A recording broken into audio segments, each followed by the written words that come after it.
Hi, this is Scott Garibay, and today I'm going to be talking about impact halt, specifically in context to railroad and cemeteries. So, railroad and cemeteries are unique institutions. They're elements within American culture and American society that are under impact halt. And what I mean by that is both railroads, and when I say railroads, I mean trains and everything that's connected to railroads. And cemeteries both are under impact halt, right? So both railroads and cemeteries impact modern American daily life. They still have impact in our culture and our society, okay? And really significant impact, really, because like hundreds of thousands, if not in low millions of people ride railroads every single day. And still, many people are buried in the ground. A significant number of people are buried in the ground.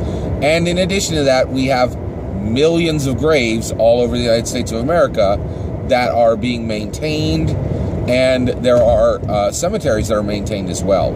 However, for both of these institutions, for both of these elements within American society, within American culture, they are halted from any new nodes being built almost anywhere in the United States of America.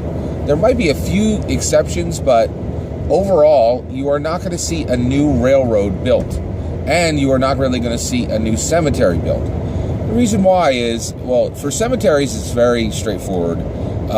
Cremation is really on the rise. Now, I do not understand this. I have absolutely no desire to be cremated, and I definitely want to be buried in the ground. And I don't understand the rise of cremation. Well, I do understand the reason for why cremation is rising, but I am shocked. I have a very specific reason for wanting to be buried in the ground, multiple reasons. And I understand why cremation is growing. However, I don't understand how people get around the idea that virtually nothing that we honor is burned. Like, it just, incineration is generally used for something that you're not honoring, that you don't value very much. So I really, really don't understand how cremation has been sold to us as a culture or a society. However, it is very, very clear that cremation is spiking and ground burial is declining, right? It's clear as day, right? So basically, and that means that essentially cemeteries, it would be very unwise for anyone to build, new cemeteries in mass. Now, I will say this, I think there's definitely more cemeteries that are being built than railroads, but overall, it's going to be pretty rare to see new cemeteries. Now, with that said, I have actually read some things that say that it actually would be wise for people to create new cemeteries. However, I would say this: those cemeteries are going to have to be in essentially heartland America, right? There's no way you could purchase, significant amounts of land on the East or West Coast and build cemeteries on that land and make that profitable. It just wouldn't. I think it could be very profitable in the heartland, right? But the problem is, who wants to have their bodies shipped, multiple states, right? So it's very odd. So cemeteries are something that has impact in our society, and yet building new nodes of cemeteries is essentially halted, with a few exceptions, right? All right. With that said, railroads are in a similar vein, where they really are an amazing part of our culture.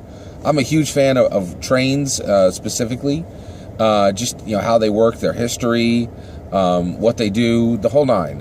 They're just really fascinating machines. And it's really fascinating how they have impacted our culture and our history and our society. But with that said, one of the things, I ride bicycles a lot, and one of the things we see is Rails to Trails. So Rails to Trails is a program all over the United States of America where they will take old railroads and turn them into trails for walking and for bicycling.